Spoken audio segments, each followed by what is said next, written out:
Hi there, you're listening to the Hellenistic Age Podcast, Episode 66, Antigonid Macedon, Philip V and the Social War.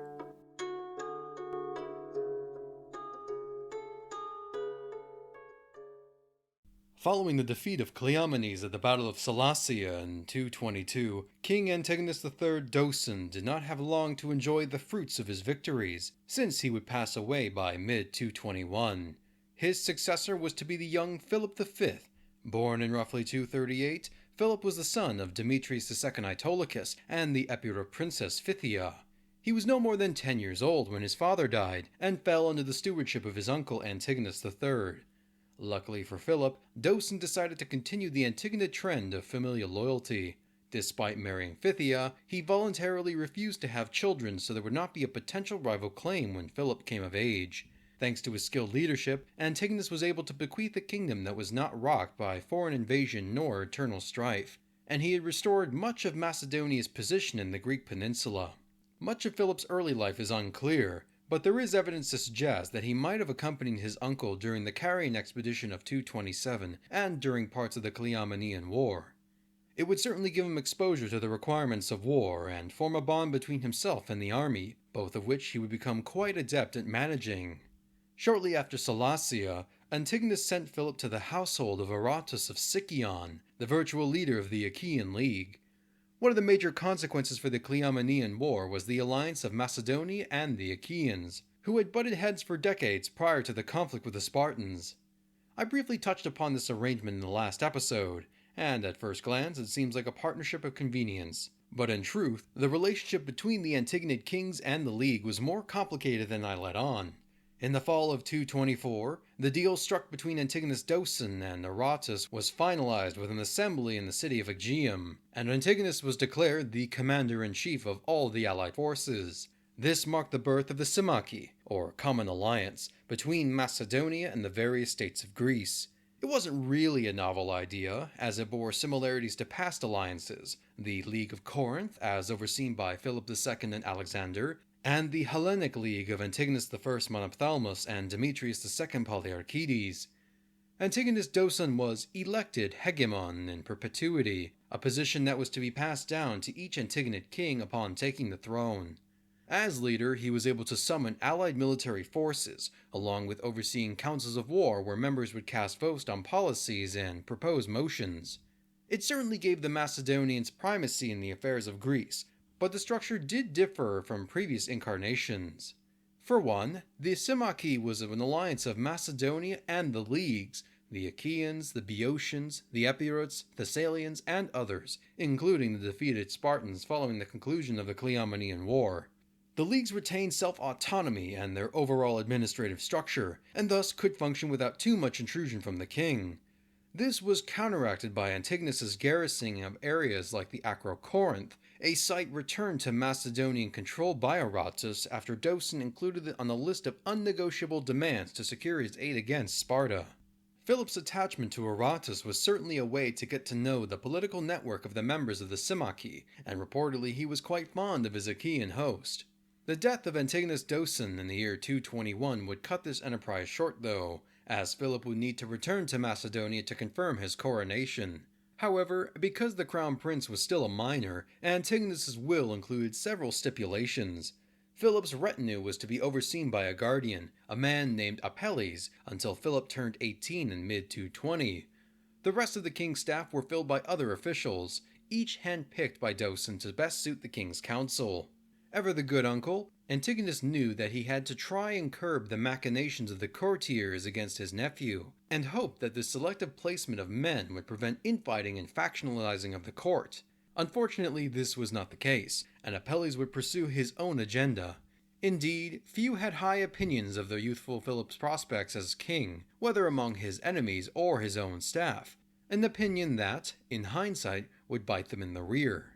Immediately following Doson's death, an uprising from the Dardanians gave King Philip his first taste of command, one that he took with relish.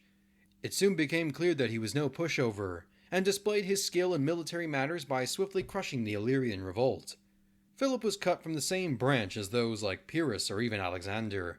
He was a warrior king through and through, eagerly throwing himself to the thick of fighting and single combat. Besides listing his natural charisma and quick wit, Polybius stated that above all else that he was a soldier, while some, like the Roman historian Livy, claimed that he was bloodthirsty. Defeating the Dardanians was but a preview of his future endeavors, but the new king needed to settle in his role as hegemon of the Symmachy.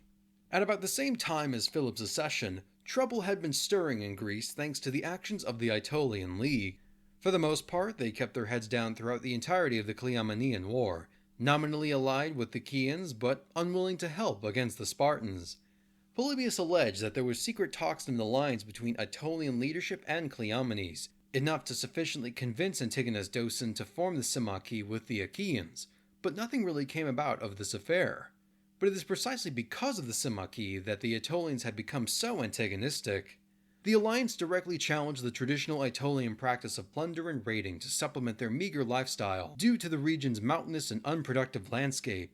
They were renowned for their ability in hit-and-run tactics and skirmishes, but were viewed as duplicitous, more akin to wild barbarians than any respectable Hellene. Polybius' disgust towards them can naturally be attributed to this patriotic pro-Achaean perspective, but it is quite telling that their reputation was poorly regarded by so many authors and groups. It is after Doson's death that we find them performing their usual antics, but, having been hemmed in by the larger powers, they ended up raiding the wealthy city of Messenia. The Messenians were understandably outraged by these transgressions, considering that they were allies with the Aetolians, and their petitions to the Aetolian assembly were met with scorn and mockery. The ringleaders behind these attacks were Dorymachus, a militant member of the League and son of a noted oath-breaker, and Scopas, another high-ranking figure. Dorymachus especially held a hatred for the Symmachy and looked for any pretext for war. Messenia was to be its casus belli. Messenia's prosperity was spared the fighting of the Cleomenian War, making it a ripe target for looting, and if the Aetolians conquered it outright, they would gain a valuable landing point on the southwest coast of the Peloponnese. Dorymachus' ultimate intention was to provoke the Messenians into attacking, which would then give him a reason to formally declare war. Inevitably, the other powers of the region would be drawn in, namely the Achaeans, since the Messenians were apparently on the verge of joining the League. They weren't really worried about Macedonia given Philip's youth, and the recently defeated Sparta could potentially be drawn into the conflict, as they had been neighbors and rivals with Messenia for generations. Aratus had taken the initiative by sending delegations warning the Aetolians to evacuate Messenia, all the while standing at the head of a large army. Scopas and Dorymachus decided to stand down and return to Aetolia laden with booty. Foolishly, Aratus took them at their word and sent most of his troops back to Achaean territory, seemingly just keeping new recruits on hand. This only played into the hands of the Aetolians, who wheeled back around to confront the now diminished Achaean force. A series of miscalculations and blunders on Aratus' part saw his army routed outside of the town of Kepiae in Arcadia. Luckily, they were saved from a total slaughter because it was friendly territory, but the damage had been done. The Aetolians were now emboldened by their success and began to plunder Achaean lands wholesale. Aratus was raked over the coals by his fellow assemblymen for his failure, but the silver-tongued Sicyonian managed to point to past glories to gain their sympathy. Besides, he still had his trump card. It was time to call in the cavalry, both literally and proverbially speaking. Hello.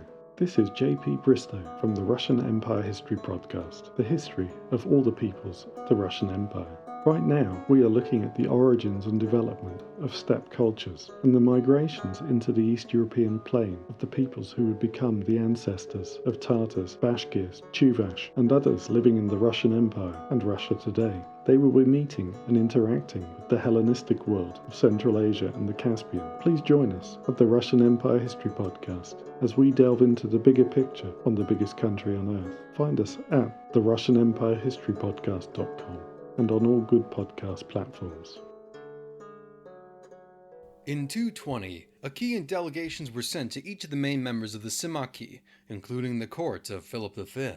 The crimes of the Aetolians against the Achaean League and Messenia were brought forth, the latter of whom was to be inducted into the Symmachy, and the prosecuting delegates demanded justice. Many of the members, including Philip himself, merely shrugged at the accusations, not because they didn't believe the Achaeans, but instead because they just held such a low opinion of the Aetolians that their response was more, well, that is what they do. The League was thus responsible for its own dealings with the Aetolians, though a few allies were summoned on their behalf, including a high-ranking Illyrian leader named Spartalatus and his tribe. Like with the Cleomenian War, though, the conflict started off on the wrong foot for the Achaeans. The Aetolians continued to plunder Achaean territory unmolested, including a vicious sack of the Arcadian city of Kynathai, which, admittedly, was due to the latter's duplicity and betrayal of the Achaeans, which the Aetolians took full advantage of. Sensing an opportunity for looting, Spartalatus and his Illyrians soon defected to run wild in Greece as well. As luck would have it, King Philip and his army had arrived in the Peloponnese, hoping to aid the floundering Achaean war effort. He realized that the Aetolian problem was serious, their actions going beyond even what they were normally capable of. The members of the Symmachy then convened at Corinth, perhaps a simple reminder of the power of Macedonia, to discuss their plans against Aetolia. Well, all of the allies except for Sparta, who had largely been ambivalent on the matter. The Spartans were fortunate enough to not have had their city razed to the ground following the end of the war and Cleomenes' flight just 2 years prior. Doson's generosity had prevented them from being enslaved or worse, but since Cleomenes had overthrown the traditional government and effectively turned it into an autocracy, political infighting and fragmentation had gripped the city in the wake.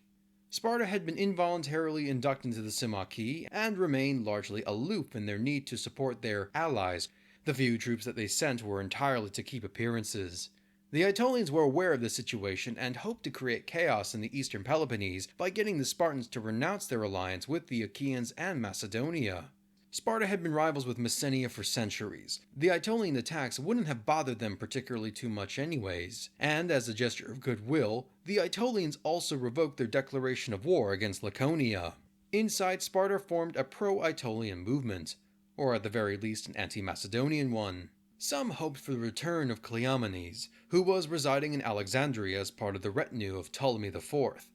Members of the Spartan Aphorit, for it had since been restored after Cleomenes, had been assassinating anyone who spoke favorably about the Achaeans or the Macedonians, a proper cause for alarm when Philip found out. He quickly departed from Corinth and marched as far as Tegea before the Spartan delegates were sent to meet him. They claimed that the murdered ephors were dissidents, and the remaining body were fully committed to the Symmachy. As terrible of a lie as it was, the king and his council deliberated on what to do next. Some urged retribution, turned Sparta into a pile of ashes as Alexander had done at Thebes. Others, like Aratus of Sicyon, stressed moderation, arguing that the Spartans had only done injury to themselves and not to the alliance as a whole. By Philip's good graces, the Spartans once again narrowly avoided destruction at the behest of a Macedonian king, but they were required to renew their oaths with the Symmachy. No doubt Philip was keen to make a good impression on his fellow Greeks by emulating his uncle, and Aratus was hopeful that he could temper any despotic tendencies the young king might have. But the fate of Sparta was a small matter in the larger aims of the assembly. The delegates at Corinth each came forward and listed their grievances against the Aetolians, who were accused of unprovoked attacks, the plundering of temples, and other nasty business. This glorified band of raiders had burned through whatever remaining goodwill that they had, replaced only with a righteous anger from their enemies.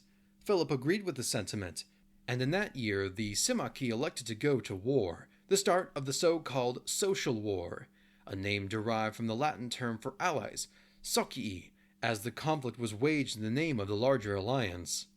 This decision moved beyond a mere declaration of war against troublesome neighbors. It had become a sacred war, the Symmachy fully intending to obliterate any trace of the Aetolians.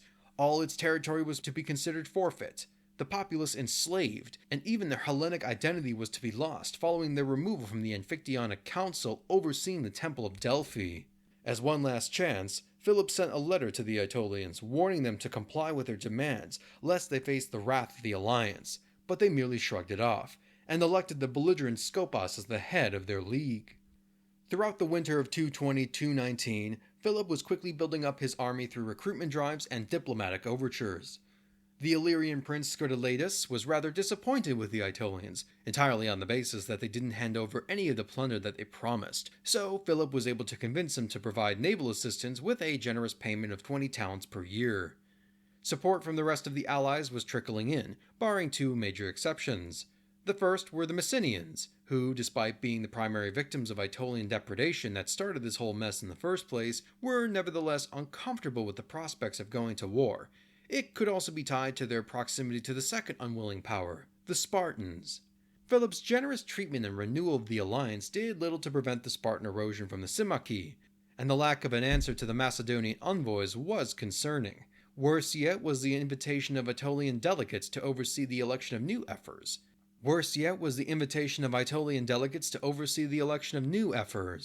In front of the Spartan assembly, the Aetolian messenger blasted the Macedonians as oppressors, calling for the restoration of the diarchy. Ever since Cleomenes fled Sparta, its thrones had remained empty, with many hoping that the reformer king would return. By 219, though, word from Egypt revealed that Cleomenes was dead, and so the election of new kings became a rallying cry for the anti-Macedonian party and much of the young men of the city. Initially, the envoy failed, but the subsequent massacre of the more cautious ephors by Spartan extremists allowed the Aetolians to return and install kings loyal to the cause. It seems that Messenia's gamble at neutrality did not pay off, and they now found themselves sandwiched between a hostile Sparta to the east and a hostile Elis to the west. Philip, meanwhile, was dealing with some of the allies in the Symmachy dragging their feet, namely Epirus, and Aratus of Sicyon was to step down from leadership of the Achaean League for his son, Aratus the Younger. The king nevertheless began the invasion of Aetolia in the early summer, capturing the city of Ambracus after 40 days of siege, partially as a way to keep the good faith of the Epirotes, but also for access to the Ambracian Gulf along the Ionian Sea. But bad news came from Macedonia. Scopas had managed to stream across Thessaly and sack the Macedonian city of Dium, destroying its renowned temple of Zeus. The Aetolians were not doing any favors for themselves when it came to committing terrible acts of sacrilege. To compensate for the loss of Ambracia, later that autumn the recalcitrant Dorymachus also decided to attack and burn down the temple of Zeus in Epirotodona, another widely respected religious sanctuary. Young Philip persisted in his efforts though, pushing south along the coastline into Acarnania, storming multiple citadels and fortresses with tremendous success. Further reports from Macedonia of a potential Dardanian invasion compelled the king to return home for the time being, garrisoning the settlements that he had captured in the meanwhile. Philip oversaw the autumn harvest in Macedonia and replenished his supplies, but defied everyone's expectations by launching a winter campaign in 219-218. Braving through the brutal seasonal conditions, the Macedonians managed to link up with the Achaean army of Aratus the Younger and invaded the Peloponnese, catching the Aetolians by surprise. Like Alexander at the Sogdian Rock, Philip's daring enabled him to brave a vicious siege of the near impenetrable mountain fortress of Sophis in northwestern Arcadia, his troops scrambling up icy rocks and wind-swept cliffs in the face of vicious missile fire from the Aetolian garrison inside. Once the Macedonians broke into the city, the Sophidians capitulated. Again, the generosity of Philip oversaw a relatively peaceful transfer of ownership to the Achaean League by allowing the native Sophidians to return to their homes without harm. This generosity would not be extended to the thousands of prisoners taken in smaller engagements with Aetolian troops earlier in the campaign, nor the captives from his subsequent invasion of Elis following the capture of Sophis. It was a spectacular display of Philip's leadership abilities, and a major setback for the Aetolians, though the king needed to return to Macedonia to give his troops a break for the rest of the winter season. While the war was going quite splendidly for Philip, there were underlying problems that severely affected its conduct. First was the poor performance of the Achaean League. From the very start, the military capabilities of the Achaeans were lackluster, and downright embarrassing at times.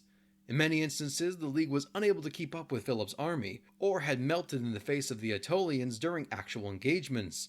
Leadership had seen better days since Aratus the Elder had gradually moved to an advisory position, and many of the elected were either merely passable, like Aratus the Younger, or outright incompetent. Philip's resentment towards the situation must have been palpable, since he was the one effectively carrying the team, or, in his opinion, shackled to the terms of the Symmachy by treating the Achaeans as an equal partner. What didn't help the king's disposition either were the whispers of the court. Despite his skilled and brave generalship, Philip was still a young man, and relied upon the advice of his companions and royal friends. Unfortunately, they seemed to be more interested in protecting their own affairs rather than overseeing the good governance of the king. Case in point was the number one cause of the general malaise of the Macedonian court, Apelles. As we recall, Apelles and 4 other members of the Macedonian nobility were handpicked by Antigonus Doson to oversee Philip's best interests. Doson understood the power brokering of the members of the court and hoped that by selectively choosing these advisors, taking political rivalries and other such dynamics into consideration, he would create a stalemate where no one man would gain too much influence. Ambitious and thoughtful, though ultimately conceived in vain. The court immediately broke into 2 factions, with Apelles and 2 other figures forming the majority. Apelles soon wormed his way into the king's ear, acquiring Philip's trust and confidence. During the war, Apelles pushed for Philip to take an Antiochian stance. Under his supervision, several offenses like thievery and forced evictions were committed by Macedonian troops against soldiers of the League, and any who tried to speak out were punished severely. Aratus, at least in the eyes of Polybius, was trying his best to keep Philip well-tempered and moderate in his rule. He brought forward the grievances of the Achaeans, and the king did put a stop to Apelles' behavior. This only earned the enmity of the advisor, who immediately set a plot in motion to poison the relationship between Aratus and Philip. Apelles approached several Achaean officials who despised Aratus, and sought their friendship to interfere with the outcome of their election in the summer of 218. The candidate backed by Aratus was defeated, and an incompetent buffoon named Epiratus was elected instead. The seeds of mistrust were sown, with Apelles suggesting that the king assert his authority over the Achaeans. If he was to pay heed to the advice of Aratus, then the League would always be perceived as an equal, not a subordinate partner to Macedonia. After the Achaean elections, Apelles continued his attack on the Sicyonian. In one incident, an Aetolian general named Amphidamus was captured during the Macedonian invasion. Rather than enslaving him or ransoming off as a prisoner of war, Philip hoped that by letting him return to Elis with a rather generous peace offering, he could cement some sort of alliance between the 2 powers. The Aetolians did not take the bait, but Apelles laid the blame for this mishap on Aratus, accusing him of sabotaging Philip's endeavor to prevent the Macedonians from becoming too powerful. Whether out of genuine concern or curious disbelief, Philip invited Aratus to stand before him and have Apelles recite his charges. Upon hearing this accusation, the Achaean general demanded evidence be presented to the king before he was condemned. Of course, no proof was brought forth, and Amphidamus even provided testimony indicating that he had never spoken with Aratus before. The courtier looked like an idiot, and Aratus meanwhile was found innocent, with the king placing even more trust in him than before. The damage to Apelles' reputation was humiliating, and he soon lost favor with King Philip. In his rage, he formed a conspiracy with other members of the court, namely Leontius and Megalius, with the aim to hamstring Philip's war effort as revenge. Very dramatic, but all this comes from the perspective of Polybius, that is to say, Aratus' perspective, and many of Apelles' crimes border on the fantastical. A heavy grain of salt is therefore recommended. Anyways, the king was hosting a large feast at the Acarnanian city of Limnaea in the summer of 218 to celebrate his successes. All of his officers were there, including Aratus, who joined in the festivities. Too much wine was passed around, and the liquid courage of the conspirators gave them the brilliant idea to harass Aratus as he was returning to his quarters. A fight soon erupted between the supporters of the 2 parties, much to the outrage of Philip, who quickly broke it up. Upon discovering that it was Megalius who started the fight, the king imprisoned him and ordered that he pay a 20-talent fine as restitution before being released. The next morning, Leontius stormed to the royal tent with a bodyguard, presumably in the belief that he could intimidate the youth, but stood down when Philip was steadfast in his judgment, and vowed to take on the charge instead.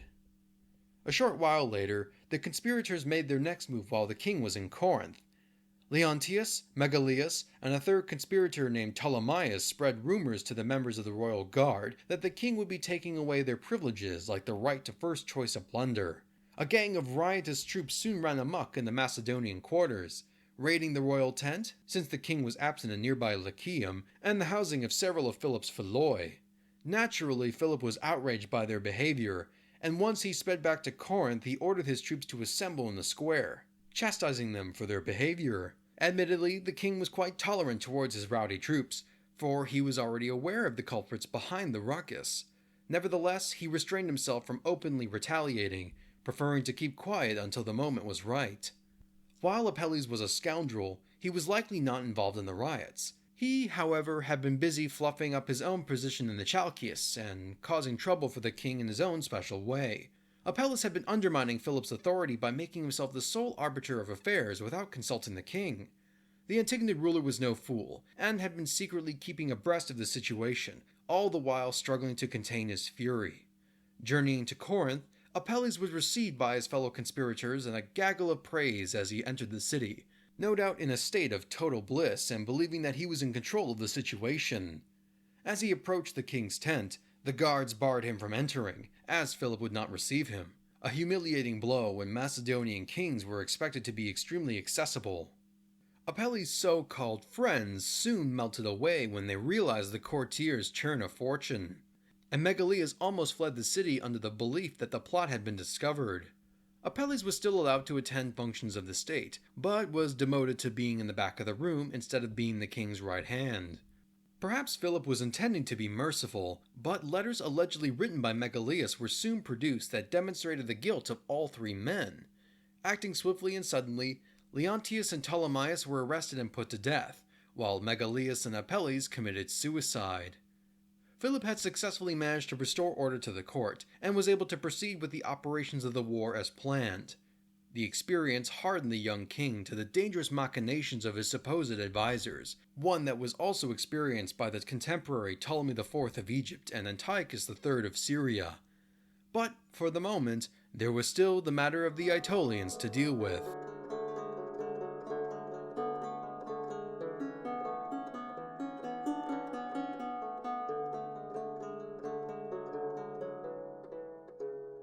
Having covered the conspiracies of the court, let us return to our original point just following the siege of Psophis in early 218. Shortly before the arrival of spring, Philip met with the Achaeans to discuss the direction of the war. If they were going to make their way into the southern Peloponnese and Aetolia, they could not just limit themselves to land operations. A motion was passed where the League would contribute a monthly stipend of 17 talents, which would go to Philip's war chest to pay for the building of a great fleet. Quite a few Macedonians took a break from their duties as hoplites to learn how to row and staff these vessels, while the rest of the fleet would be supplemented by the ships of the more navally inclined members of the Symmachy. The king's first move was to set upon and seize the island of Kephallonia, and while he was unsuccessful in taking the city of Pale by siege, perhaps due in large part to the conspirator Leontius' purposefully weak performance, he managed to raid the surrounding countryside of its summer harvest. From Kephallonia he sailed back to the mainland through the Ambracian Gulf, and disembarked his troops from his ships in friendly Acarnanian territory. With upwards of 10,000 men, Philip led a forced march from the city of Limnaea to the Aetolian Thermum, a remarkable distance of over 80 kilometers or 50 miles in a single day. An important religious center and grain storehouse for the League, the Thermians were shocked by the speed at which Philip advanced into their territory. The king in turn was able to capture a great amount of plunder and supplies during his sack of the city, taking revenge for the loss of Dodona and Dium in a similar vein as Alexander at Persepolis. Despite his hatred of the Aetolians, Polybius himself disapproved of the destruction of Thermum, believing it to be a slippery slope from a just ruler to a despotic tyrant. Once the Macedonians cleaned up operations in the Aetolian territory, they returned to the Ambracian Gulf and sailed for Corinth. At the nearby city of Tegea, they met with an Achaean army and joined up with them, intent on launching a sneak attack against the Spartans in Laconia. The new Spartan king Lycurgus was totally caught off guard by this maneuver, believing Philip to still be in Aetolia reveling in the pillaging of Thermum when the scouts realized that the Macedonian Achaean army had long crossed their borders. The young Antigonid brought fire and sword to the entirety of Lacedaemonia, pillaging as far as the southern tips of the Peloponnese and easily defeating Lycurgus' relief force. With a great amount of booty, Philip returned to Corinth in triumph.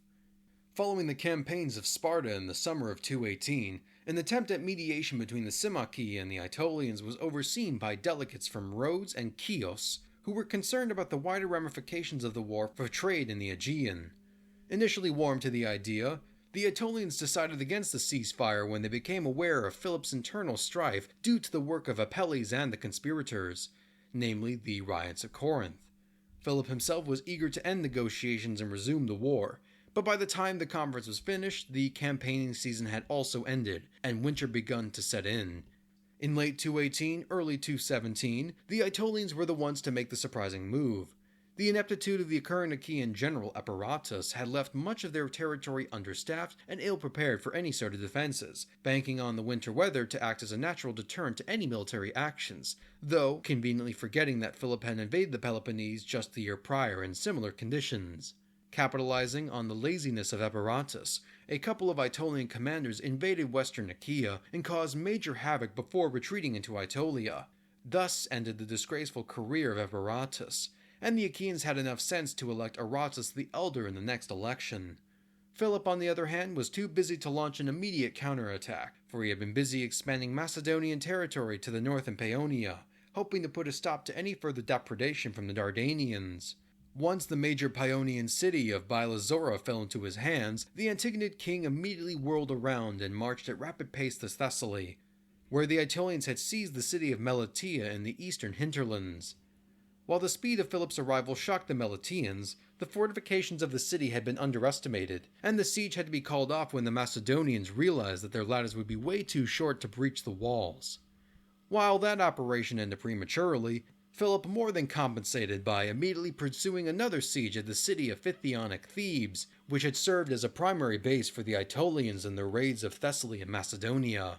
To deal with the city's stone fortifications that had a circumference of nearly 3 kilometers, Philip's engineers produced 150 catapults and another 25 more powerful stone-throwing engines to pepper the walls and the unlucky Thebans inside, while the sappers went to work to try to undermine the structures. Nearly 2 weeks had passed before the walls were finally dropped by the miners, and the beleaguered citizens inside capitulated immediately, only to be sold into slavery, and the city was renamed as Philippi in honor of the king's victory.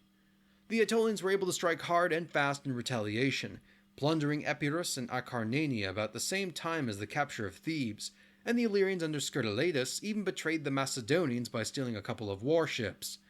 But the Achaeans, under the renewed leadership of Aratus in May of 217, were able to amass a great body of mercenaries to bolster their ranks, some 11,000 in number.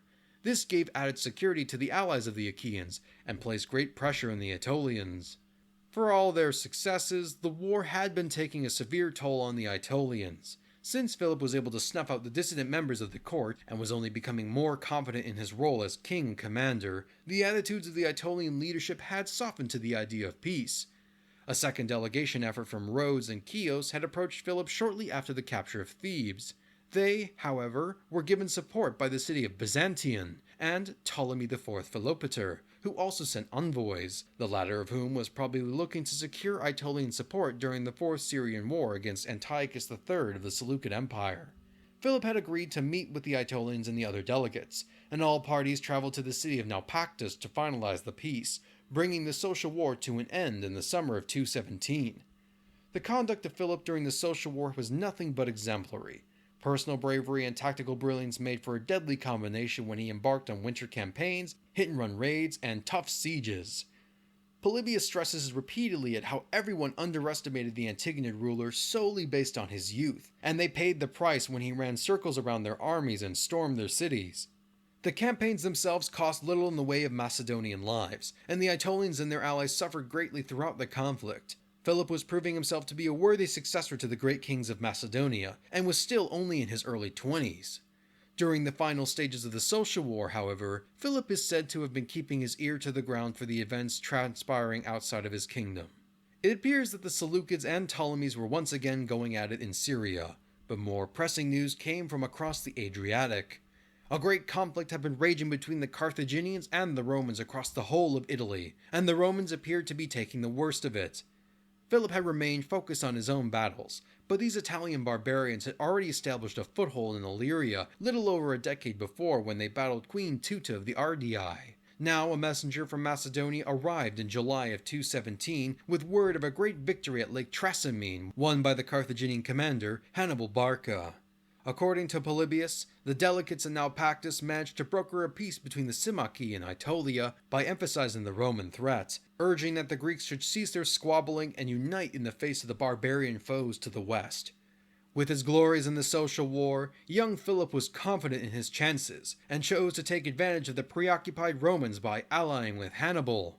This decision would prove to have far greater ramifications than Philip could have possibly imagined, not just for Macedonia, but for the fate of the Hellenistic world.